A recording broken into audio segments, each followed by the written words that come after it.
Abdii Wayye. maaloo si yaadee mana Waaqayyoo keessaa maaliif badde? Yee? Mana Waaqayyoo waldaa saba Waaqayyoo gattee Kiristoosiin gattee maaliif badde? Yesuusoo balbala banee si eegaa jira. Ammayyuu qolli booyyee fuula kee duraa hin dhumne moo? Maaliif turte amma yawwanaa?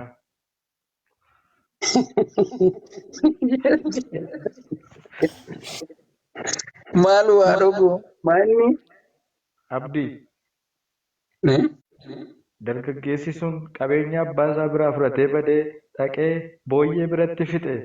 Qabeenyi sun gaallamoota biratti fixee ka'ee waan nyaatu dhabee gara moggaa dhaqeetiyyuu booyyee guutti ka'e. Booyyee gidduu taa'ee booyyeen qola booyyee nyaata. Inni immoo qola booyyee nyaata. Maa buustanii? Why? Maa buustan please? Dhugaa yoo fi bu'e malee namni buuste waan jiru natti hin fakkaatu. Hiriirti biraa nama bu'uun jaallattu ishee buuse taayoon. Maaloo dhufaan jiru jedhiin itti medhinni. Maal gashaa maal? Eegaa balbala banee si eegaadhaan dhuftu jedhee miti. Yesuus balbala banee si eegaadhaan jedhee miti hin dhufuu jedhe. Gashaa waa warri waldaa jiran nutti himu please. Gali deebiiti lakkoofsa tokko argadhu. Wayyee. Abdii Oko. maqaan kee yeranne Yesuus balbala cufadhu rakkoon qabuutii naa jedhiin yaa dhokko abshir. Yesuusin immoo innoo waaqa miti nama jettee Beekamu. haasa'uu barbaadde moo? Lakki haasa'uun barbaade miti mana seeman. Yesuus waaqa. Sagantaa iidaa jedhaniif malee haasa'uun ture sila. Ingantee abbee garaa guutuu. Maal naan jedhe mee maal Yoo naan didee jedhe utaale immoo naasifna. maal naan jedhe kottu naan jedhe Eeyyee ani garaa bal'aan sii qaba kottuu deebi'i. ishee Birriidhaaf jettee jireenya har'aatiif jettee jireenya isa borii hin dhabinii kottuu balballi banaadha. birrii meeqa fudhate siin jedhe birrii meeqa fudhate siin jedhe Inni itti hojjettu duwwaan iyyoo si ga'a maalitti goota yoo jiraatte waggaa 80-70 caalaa jiraatta isa iyyuu yoo jireenya qajeelaa jiraatte jiraachuu dandeessa. jedhe Jedhee miti. Akkasiin jechaan jiraan. innoo maal jedhe malee yaada rabbii waan wani jedhe natti himu. Deebii siin jedhe. Dhala koo Eessatti dhala koo gara kootti. okay wallaahi billaahi maqaa kee hin beeku wallaahi an karaa yesuusitti ila ergan deebi'ee ji'a sadiif wayii lakkoofsaan jira ati gara isaatti deebi'aa dhooqo boo'eensitti maaniyyuu wallaahi ani maantu dafee naa dhumuu malee nan bu'aatu barbaade ati gara isaatti deebi'i gara kootti deebi'i siin jedha yesuus Garri Yesuus gara kamii? garri yesuus immaa karaa dhugaa karaa sirrii karaa inni kadhataa ture karaa inni barsiisaa ture karaa rabbi tokkichaati. Barumsa jal'inaatiin sammuun kee bitamee jireenya bara baraatiif qophii sirkaa buusanii harka kee duwwaa si taasisanii dhumarra abidda bara baraatiif silaachuuf deemaa jiru. Dhugaa dubbachuudhaaf barumsi jal'inaa eessa jira yoo jettu maa buustuu wii wallaahi moodinii kana lafan na qaba akka maaludha isinii wallaahi nama dabbarinaa bannaataa jechuudha. Maal nama akkasiitti kan nuyi lallabanne eenyutti lallabanna please. Ustaas barumsa dogoggoraatiin si jallisanii abidda bara baraaf si qopheessanii jedhedha yeroo. Wayyee. Abdii maqaan kee ammayyuu abdiidha. Abdii jechuun isa dhufuuf jedhu sana abdiidhaan kan eeggatu qaanii malee, leeyyoo malee, obsa kan qabu, obsaan taa'ee rakkina, beela, gidiraa biyya lafaa kanaa dandamatee Kiristoosiin kan eeggatu abdii qaba. Abdiin immoo nama hin leeyyaasisu jedha macaafni. Ati akkamitti abdii kutattee utuu Yesuus deebi'ee hin dhufin jireenya lafarraa kana bakka lamatti kuttee Yesuusiin gooftaa miti ergamaadha jettee sammuu kee amansiisuu dandeesse? Animmaa akkamittan sammuu koo amansiise beektaa macaafichuma ani itti amanaa turetu Yesuusiin waaqa miti ergamaa rabbiidha. Ilma namaa tokkichummaa rabbii barsiisuudhaaf kan ergame. Ani ofii kootii humna hin qabu akka abbaan koo na ergetti nan faradaa. Firdii ani faradus immoo qajeelaadha isa jedhu fa'aa dubbifadheen ofii isaatii humna waaqummaa aangoo waaqummaas akka hin qabne macaafa qulqulluu irraa barbaadee dhabee innis anatti amanaa abbaa koottis amanaa namni anatti amanee osoo hin taane abbaa kootti amanee jedha. Abbaa kootti amane jechuun anatti hin amaniina abbaa kootti amanaa malee jedha. Akka nuyi isatti amannuufis inni guyyaa tokkollee fedhees barbaade hin beeku. Isatti kan nuyi amannu immoo akka rabbii isa ergee fi ergamaa rabbii isa jaallatamaa fi isa gaarii akka ta'e beeknee akka nuyi itti amannuuf malee akka nuyi waaqa jennee itti amannuuf miti. Sababiinsaa ilmaan namootaa rabbiin godhanii Yesuusitti gaafa amanan jireenya bara baraa yookiin isa jannata jedhamu keessaa akka gadi baafamanii atiyyuu qubanii qabda. Sababiinsaa rabbi tokkicha ofiisaa qofaaf waaqeffatamuu fi gabbaramuu barbaada. Of biratti rabbi tokkollee hin barbaadu. Rabbi hinaafaadha. Waaqayyo waaqa hinaafaadha. Of biratti waaqa tokkollee hin barbaadu. Kanaafiyyuu rabbi isaa rabbi kan biraa hin barbaanne kana qofaasa waaqeffachuu filadhee isa karaa Yesuus isanni kadhachaa ture. Eloo'ee Eloo'ee lama sabaktanii yaa rabbii koo na dhiiftaaree jedhee isanni kadhate. Akkasumallee gaara Siinaa irratti ol ba'ee isanni halkan guutuu kadhachaa ture sana isanni gugguufaafiif gabbaraa ture sana gaafa Alaazaar irrafe jedhee Alaazaariin dhaqee lafa inni rafee kaase yaa abbaa sin kadhadhaa namoonni na bira jiran akkasi dhaga'aniif malee akkati na dhageessu nan amanaa jedhee isanni kadhatee Alaazaariin boollaa baase sana. Isa amanuun filadhe karaa isaan filadhe isanni amanettan amane isanni jaallateen jaalladhe karaa inni filateen filadhe yaa obboleessa koo karaa badiisaarra hin jiru siin jedha. Abdii Yesuus Kiristoos bara baraan hamma waaqa irrattis lafa irrattis mootummaan kan isaati jedhamee barreeffamee jira. Waaqa irrattis mootummaan kan isaati, lafa irrattis mootummaan kan isaati.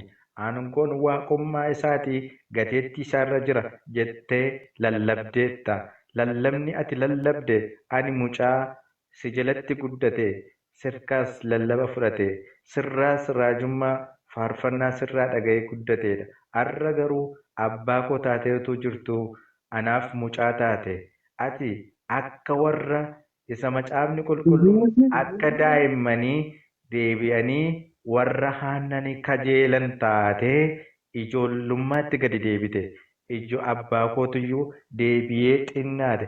Akkas gaafa siin jedhu Waaqayyo siin gaafa waame gara biyya lafaatti dhaqaati namoota hundumaatti dhuga baatuu koo godhaa barsiisaa karaa jireenyaa isaanitti himaa jedhe. Ati garuu akka Deemaas Phaawulos duukaa isa ba'e sana baatee karaatti Damaasqoo keessatti hafte. Baay'ee gaarii. Har'allee amma daarii lafaatti lallabaan jira. Sittillee lallabaan jira. Nam hundumaattuu lallabaan jira. Aangoon gooftummaa eeyyee kennameeraaf yoo jette kennameera. Abrahaam gooftaa jedhamee waamameera. Abrahaam gooftaa jedhamee waamameera. Waamameera. Eeyyee waamameera. Daawit gooftaa jedhamee waamameera. Museen ilma Waaqayyoo jedhamee waamameera.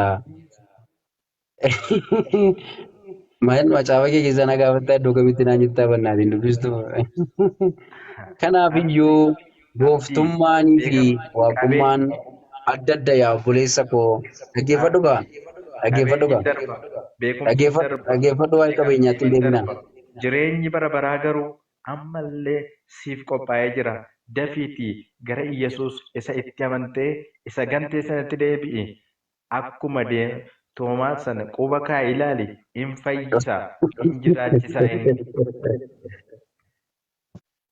Yaa obboleessa koo ati lafa itti ani waaqayyodha anatti amanaa Yesuus jedhu naaf fiddee jennaan amma kottuuti sa'aatii kana bakka hin jiru raayidii qabadhuuti na fuudhii waldaa dhaqe. Dhugaadhaa? Dhugaa rabbii lafatti Yesuus ani waaqayyodha anatti amanaa naaf sagadaa na gabbaraa lafa jedhu qabaatteennaan wallaahi namni 557 kun haa dhaga'u. Ani baay'ee jechuun murannoo kootti eenyu fuudhuu danda'u dhugaa dubbachuudhaaf. Ani fakkeessuun jaalladhu si galee. Lafa Yesuus ani rabbidha ani waaqayyodha anatti amanaa ana gabbara lafa inni jedhe yoo jiraate kottuuti na fuudhii waldaa dhaqe raayidii qabadhuuti. Annan dhufa raayidii qabadhu. Abdii, Dhugaa rabbii dhugaa dhiisi gamman qoosini. na dhageessaami? Sirriittan si dhagaa. Abdii, Iyyasuus Nan dhagaa. Kiristoos ati na barsiisteetta. Sirna wangeela baradheeraan. Iyyasuus Kiristoos aniif abbaan tokko hin jenne. Anaaf abbaan iyyuu tokko jechuun akkamitti tokko jedhetti fakkaata biroo koo waa'ee anaaf abbaan tokkoon ani waaqayyoodha jechuu barbaade osoo hin taane barumsa waa'ee abbaa gatii barsiisaa jiruuf waan akka haasa'eera. Isa kana osoo hin taane ammatti daayireektii waa'ee tokkummaa yookiin immoo waa'ee yuunitii waa'ee walitti dhufeenyaa waa'ee sillaasee natti haasofta osoo hin taane kunoo nama 580 kana si duukaa fidee nan dhufa lafa ani waaqayyoodha koottaa na gabbaraa koottaa na kadhadhaa. Lafanni jedhu yoo jiraate kun Abdii dargee Maatiyos 28 lakkoofsa Maatiyos 11 lakkoofsa 28 irraa ba'aan keessan kan isin tulfaate gara koo kottaa ani isin boqochiisa waanjoo koo baadhaa waanjoon koo hin ulfaatu jedhe Yesuus Kiristoos. lakkeen wanjoosaas hin baadhu dhaggeeffadhaan wanjoosaa illee hin baadhu. Amma dhumaatti cimee kan dhaabbatu inni maaloodha? Abdii beetta mootummaa seexanaa kana keessaa bayi gara Yesuus kottu. Kottu dhaggeeffadhu akkasiin jedhe wanjoollee hin baadhu ani wanjoo baachuuf illee hin barbaadu garuumaa inni ba'aan wal isin tulfaate kottaa jechuufi ani waaqayyoo jechuun tokko miti ammallee obboleessa kiyya lafa inni ani waaqayyoo na gabbaraa jedhu yoo qabaatte kottuu lakunoo ustaas arabiin fada balannee dhufnaa ustaas jafaariin hundi keenya yoo ilaallaan keenya namni 600 fooyyee irra jirru hidhumna bor waldaa lafati jirtu dhufnee gooftaa fudhannee inni waaqannetti amanna lafanni ani waaqanatti amanaa na kadhadhaa jiru yoo jiraate. Abdii waa si gaafadhu waaqayyoo hin gabbaramaa? Waaqayyoon gabbaramaa? Eeyyee. Hin gabbaraare? Hin gabbaramaa waaqayyoo gabbaran fudhataa? Hin gabbaraareen jedhe. Deebii sirrii naa laadhuka hin gabbaramaa Sirrii kan hin gabbaramne hin gabbaraare wayii. Hin gabbaramaa waaqayyoo abdii. Innati jilbeenfattee innati kadhachaa ooltu innati akka yaa rabbi jettee innati jilbeenfattee jala kufaa ooltu maalidha? Inni kadhachuudha moo gabbaruudha? Gabbaruu baay'ee hiikii gabbaruu keessatti yaadaa jirtu osoo hin taane rabbiin gabbaruu jechuun rabbiin Seexana gabbaruu duwwaadha kan dhagaan darbatamee fi ati ammallee fuulli kee badee isa durii miti abdii durii argaan jiruan fuulli kee badee manca'ee iji kee olii gadi babbadee kunoo ayyaanni waaqayyoo surraan waaqayyoo sirraa fuudhamee qullaa taatee jirta akka addaanfa warra cubbuu hojjetanii.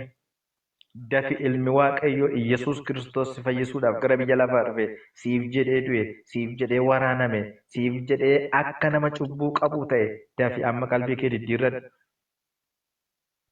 Hayyee yaa rabbi waan garraamii kana rabbi yaala ustaas arab.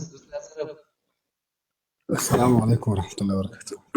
Waalaikum assalam warahmatullahi wabarakatuh. Kadhadhaafi namicha kanaaf. Yaa allallaba isaatu na ajaa'ibsiise nama paastarallee kanatti fakkaatanii. Wallahi nama garraan paastera garraan. La paastara dhugaa kasarri barate yoo ta'e guyyaa tokko sagantaa nu qabdee nu mariisista akkas wayya. Nutti akkasin nutti lallabuurra wayya. Akkas gaariidha. Maaliif jennaan eega silaa koota gara Yesuus jedhe yoo waaqa ta'es waa'ee waaqummaa irratti yoo isin jedhee fannifame akka jechaa jirullee ta'e waa'ee saniit irratti mata duree saniit irratti maaliif jennaan rakkoon jiru.